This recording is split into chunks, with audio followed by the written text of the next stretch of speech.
And our guest today on Absolutely Famous is Norm Wilson. Norm is from my old hometown of Blenheim in New Zealand.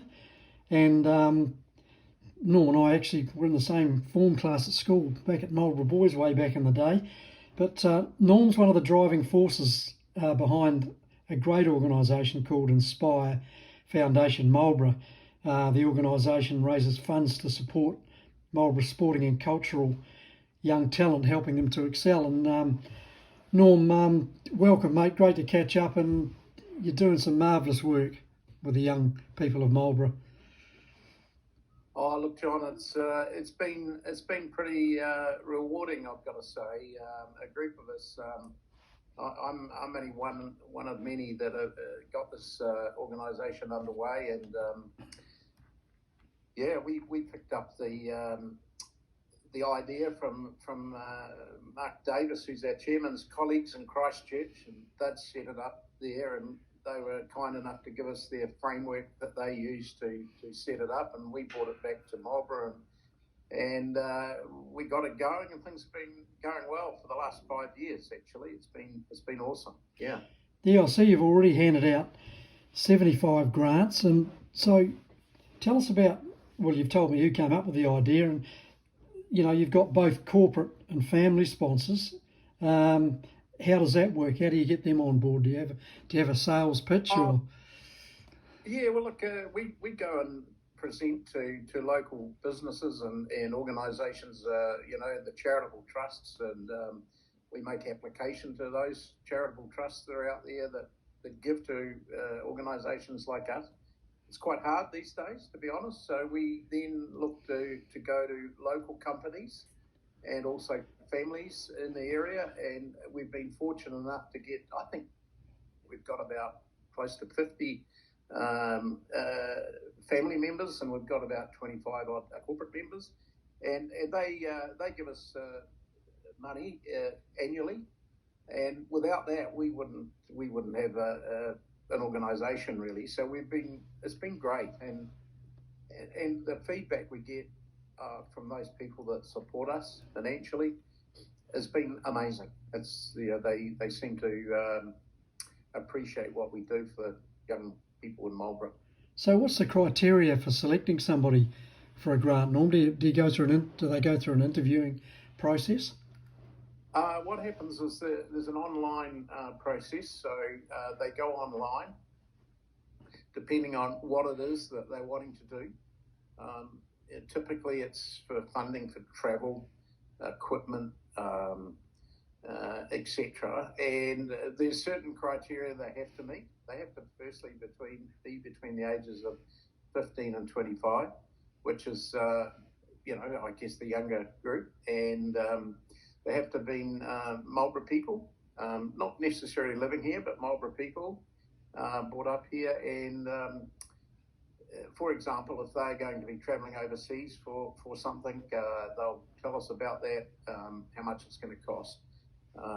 And there's a criteria, so they have to tick all the boxes, and if they tick all the correct boxes, we look at their application, and we've got a small group in our committee that assess all that, and then we give them cash basically for what it is they want to do. And it actually doesn't stop there. They can get annual grants as well. Every year they can reapply for a re-grant, and that's sort of subject to them keeping in touch with us.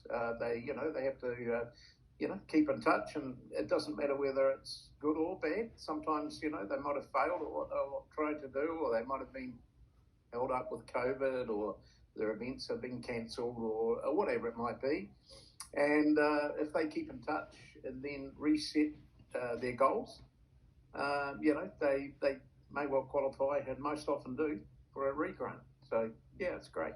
So do you have a typical amount you award them, or does it depend entirely on your situation? Actually, a typical amount. Typically, the highest grants would probably go to somebody that's needing international travel, or it may be that it's someone that's wanting a piece of equipment. It might be a violin or a trumpet or recently we had a shooter and needed some equipment for shooting, and interestingly, that particular guy's gone on to represent New Zealand and is off to South Africa soon to represent New Zealand. So no, there's no. Sometimes we can give them what they ask for. Other times we have to cut it back a bit, but it's several $1,000s typically. Yeah.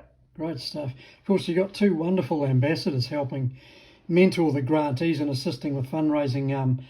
Olympic gold medalist and double America's Cup winning crewman Joe Sullivan and cycling and rowing ace Craig Harper. And I remember back to Joe when he first made the New Zealand junior team, he had to virtually organise his own individual fundraising to get him away to the first world champs. I think it was him and Daniel Carina from Picton. So obviously he's got a great rapport with the people who are getting money in this day and age. Yeah, we're very lucky with our two ambassadors. Joe's a great guy, and he really enjoys giving back. We get him down pretty much to every event we have. We have two grantee events a year where we bring in keynote speakers. The young grantees get up and speak, talk about what it is they're going to do, and give all the thanks to all the people that have helped them, and thanks the Inspire Foundation for giving them a grant. And so Joe comes down and he mentors a lot of the guys. He's and girls. He's available all the time, and quite often people give him a call and talk about how they're getting on and whatever it is they're participating in. So he's great, and I mean, yeah, in my view, one of the most decorated sports person in New Zealand. So he's willing to come anytime we're doing something, and whilst he's here, he'll go and visit schools, which he did last time. I took him around a few schools, and he'll go and visit our corporate sponsors or family sponsors, and it's just an important part of the process. The same with Craig Harper. I mean, Craig's he's a legend with what he did in the race across America, and he's great to have aboard as well. So yeah, they play a really important part in their role with the Inspire Foundation. Yeah, but I've had a personal attachment to Joe since he was a novice rower at school, and it's just been great to watch him blossom as a person as much as a sportsman. You know, he's a pretty shy boy who didn't, struggle to string a sentence together when you talk to him early days. Now he's a highly successful, confident man with a lovely family. It's just great to see. Yes, well, it's obvious that he's growing with his ability to communicate as he's got older and more confident. I took him to a school when he was down last time, and I just was amazed. The kids were just in awe of what he was talking about. And when he asked for questions, I think there were 50 kids, and I think 50 hands went up. And he answered so well. I mean, he's just a great person, Joe. And we're lucky to have him aboard. And like yourself, I connected with him in the very early days. And when I first approached him to ask if he'd like to be involved, he was on straight away. Yeah, fantastic. Of course, you know Craig Harper very well, and you went on that tour across America with him, didn't you? Now, did he cycle right across America? Is that? Yes, he did. It's called the Race Across America. He raced a solo like a bike. From Oceanside on the California coast right across to Annapolis on the other side. So it's right across the center of the US, roughly 5,000 kilometres. And Craig completed that in just over 10 days. He was, I think, third in his group, fourth overall. Most people don't get to complete that event. It's considered as one of the toughest sporting events in the world, and I was just one of 9 crew. We had a doctor, massage therapist, drivers, navigators, etc., and it was one of the most amazing things that I've ever been involved with. So it was a non-stop ride. He rode pretty much 23 hours a day until he got to the other side, and I mean, it's an absolute amazing thing to be involved with and to witness. It's and not many people can do it. There's very few people who have actually achieved it. It's amazing how tough these guys are, isn't it? Well, both think you've got two guys there who probably two of the toughest sportsmen in the country. That's right. And just an example, we one of them back in when I used to have the sports nutrition company, one of them people we sponsored was, and is now a good friend, George Bennett. He's one of the best cyclists in the world.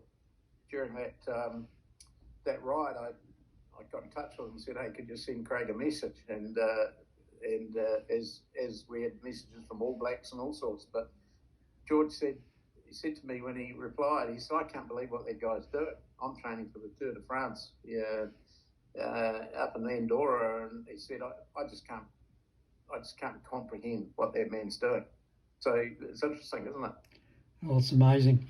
I bet you must get a big thrill too to see these young sportsmen and women, get these grants and go on, to see how much it helps them. Oh, look, it is. It's incredible, really. And, typically they come along quite shy, probably never spoken in front of a crowd of people, and we can have up to 500 people at our grantee evenings. They stand up and it's unbelievable. It bring tears to your eyes how they actually end up coping. I mean, we offer the opportunity for them to get some help, but they just usually do it on their own, and it's amazing, actually. And then they carry on, and you just see them growing with confidence, and it's special, actually. And I would imagine, trying to put myself in their situation, that it would inspire me to go even harder at my whatever my goal was or goals were. Oh, absolutely, and I think that's what keeps our organisation going. It's just seeing young people, putting their hand on the rung of a ladder and just pulling themselves up, one rung at a time. And next time you see them, they've grown in confidence, their ability. They've usually performed better, and it's not just sport; it's music, ballet, opera singing, bagpipes. We've had trumpeters. We've had a young lady go to be the New Zealand representative at the United Nations, et cetera, et cetera. And yeah, it's very special, and long may it continue. So sport in Marlborough, I know when I left, it was going pretty well. There was struggles with rugby and cricket with numbers and that, but generally there's just amazing sporting achievers come out of the province. Is it still the case? Oh, it is. It is actually. Gee, look, there's so many examples of that. Something that I was pleased to hear the other day. A young chap that we gave a grant to last time round was a kart racing young fellow, and quite quickly he's gone on and recently has been taken on with the Tony Quinn Foundation and got significant backing to be one of the top young motor racing guys in the country. And in fact, I watched him the New Zealand Grand Prix in his class racing just the past weekend. So yeah, it's amazing, really. And I don't know why it is that we get a wide cross section of achievers, but it's not a bad place to live here, John. So maybe it's the environment, the salt air from the Marlborough Sounds. I'm not sure. Yeah, no, it's a beautiful place to live, that's for sure. Norm, thanks a lot for your time. Really enjoyed chatting, and keep up that wonderful work you and the other ladies and gents are doing in Marlborough. Yeah, well, we'll certainly will. We've got a committee meeting tonight, so it'll onwards to the next grantees function that's coming up, and so it'll continue to roll along, I'm sure. So and thanks for the opportunity to talk about it, John.